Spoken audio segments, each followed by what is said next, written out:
fraksi PDI Perjuangan. Makasih pimpinan.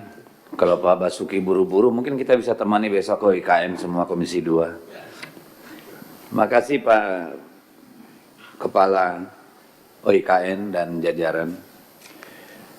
Saya ingin katakan bahwa dari awal kita mendukung yang namanya upaya pemindahan ibu kota sebagai sebuah upaya yang punya landasan historis, punya landasan filosofis, punya landasan teknokratik, ya, dan punya alasan-alasan ideologis, Pak.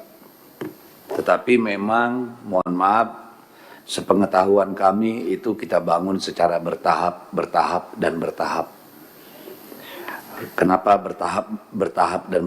Karena pengalaman di banyak negara menunjukkan tidak semua proyek pemindahan ibu kota itu bisa berhasil.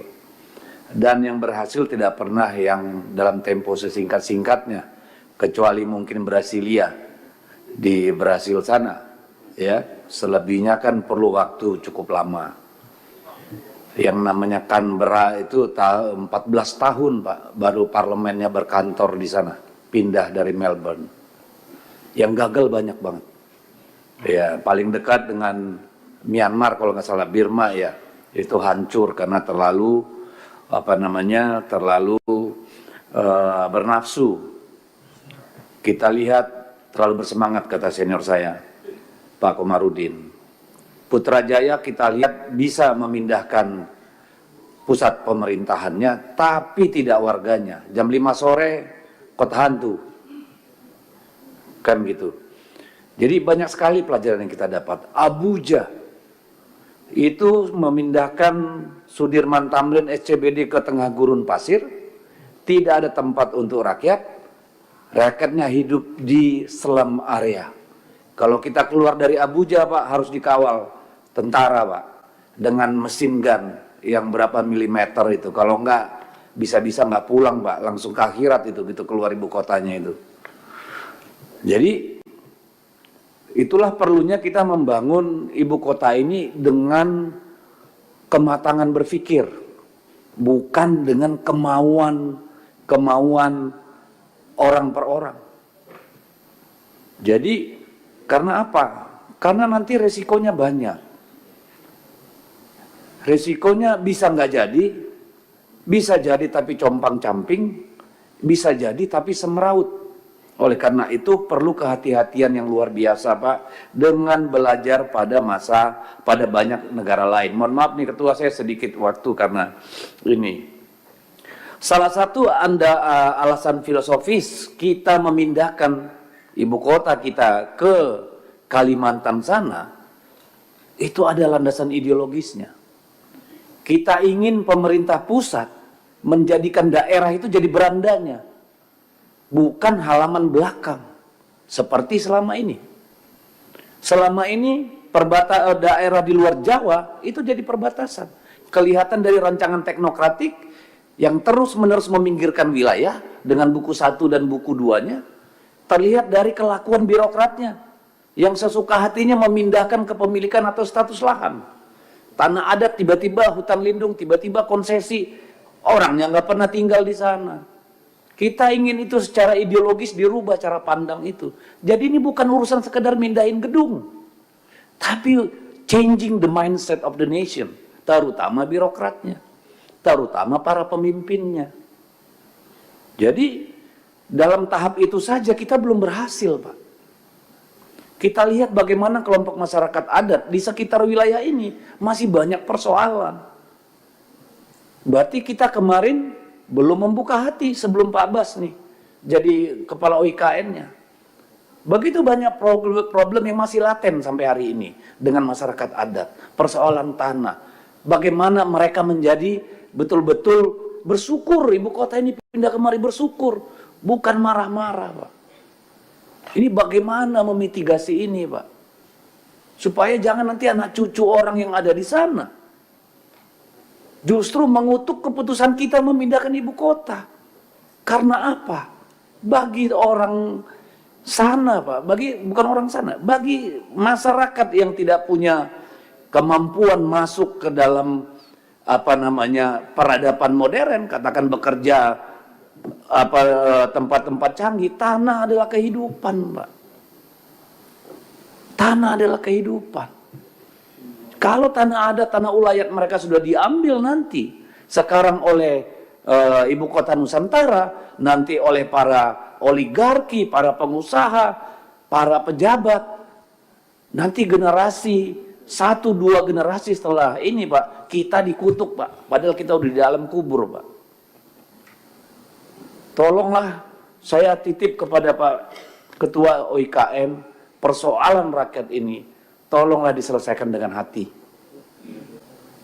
Tolonglah mereka menjadi bagian utama dari pembangunan ini, Pak. Bagaimana mereka bisa diintegrasikan ke dalam. Jangan nanti mereka seperti orang aborigin, Pak. Nonton, Pak. Kalau kita ke Australia beberapa tahun lalu, saya masih ingat. Kalau ada orang aborigin itu pasti mabok, dipukulin sama polisi, masukin ke mobil patroli. Jangan sampai orang Kalimantan sana seperti itu, Pak. Mereka nggak bisa pergi berfoto ke depan Istana Negara karena jalan kaki, Pak. Ini dulu filosofinya, Pak. Tolong jangan pinggirkan mereka. Pikirkan mitigasi bagaimana mengintegrasikan mereka ke dalam. Itu titipan saya, Pak.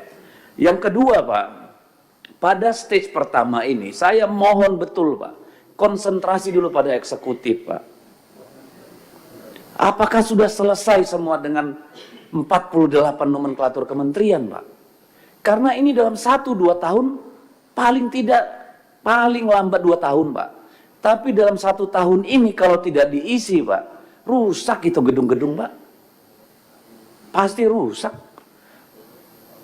Kalau rumah kita tinggalin 1 tahun aja, Pak, kita kontrakin atau dikosongin lah, itu pasti udah berantakan, Pak.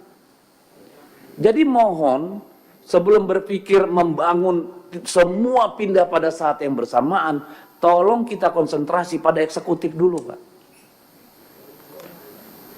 Jangan kita mikir nanti bangun lagi, sekarang ini belum kelar, kita bangun lagi eksekutif, legislatif, bangun lagi judikatif. Ini biar terbentuk ekosistemnya, Pak. Karena dibangun semua tidak diutilisasi, nggak ada yang mau invest, Pak. Karena nggak ada orang. Kan begitu, Pak. Padahal biaya maintenance itu keluar triliunan, Pak. Jadi mohon supaya kita konsentrasi dulu eksekutif kita di sana.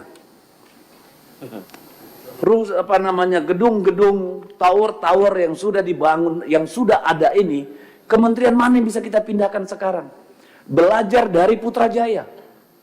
Putrajaya itu setelah 4 tahun membangun, Pak, cuma 300 orang di sana kerja, Pak. Tahun berikutnya baru masuk 3.000 orang, Pak. Itu kalau kita mau membangun ekosistem, Pak. Jadi kalau saran saya, kalau memang sudah ada gedung, rumah-rumah menteri sudah jadi, berapa, Pak? 36 sudah jadi. Oke. Kalau tidak mungkin semua, tentu ada beberapa yang harus kita pindah sekarang ke sana. Supaya menciptakan demand, Pak. Kalau enggak, sampai kapan, Pak?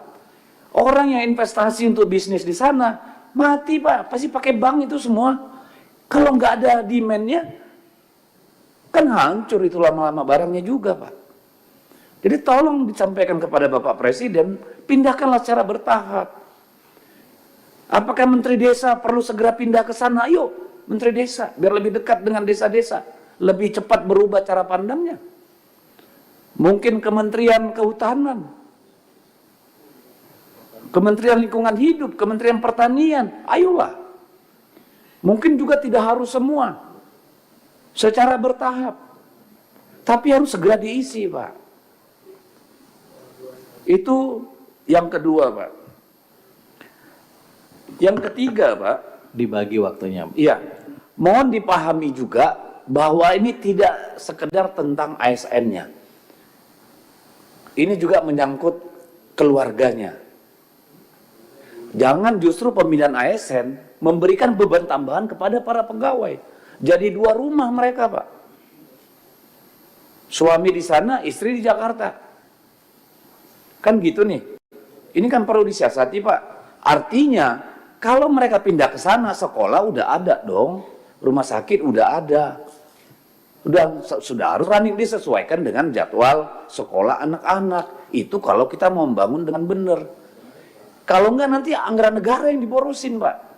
Bolak-balik bikin perjalanan dinas ke Jakarta balik, Pak. Supaya bisa ngunjungin keluarga. Boncos lagi anggaran. Jadi saya mohon ini betul-betul, karena masih banyak teman-teman lain tentunya yang memerlukan waktu. Yang paling penting saya berharap yang pertama itu bertahap, Pak, sudah segera harus mulai diisi. Dan kemudian tadi yang masyarakat Kalimantan, dan kemudian terakhir saya, Pak, mungkin pada pertemuan berikutnya bisa disiapkan pada kita mitigasi pemindahan itu, Pak. Ya, skenarionya mulai kapan, berapa, yang mana saja. Kan itu kan bisa kita diskusikan, Pak. Karena kan memang itu harus, dan setahu saya dulu itu juga udah disiapkan. Ya. Kan udah disiapkan juga itu. Cobalah supaya kita dalami lagi, supaya ini menjadi perhatian Bapak Presiden. Nah, saya sayang sekali, Pak, kalau kita tunggu nanti eksekutif dibangun, legislatif, yudikatif. Ini eksekutif aja repot nih, Pak. Staf tenaga ahlinya 5, Pak. Rumah mereka siapa yang nyediain? Nanti cukup nggak gaji mereka untuk nyewa tempat di IKN? Ini kan persoalan yang kompleks. Makanya saya berharap dulukanlah dulu eksekutif masuk ke sana supaya ini terbentuk ekosistemnya. Begitu Ketua, terima kasih. Terima kasih. Selanjutnya dari fraksi Partai Golkar, silakan.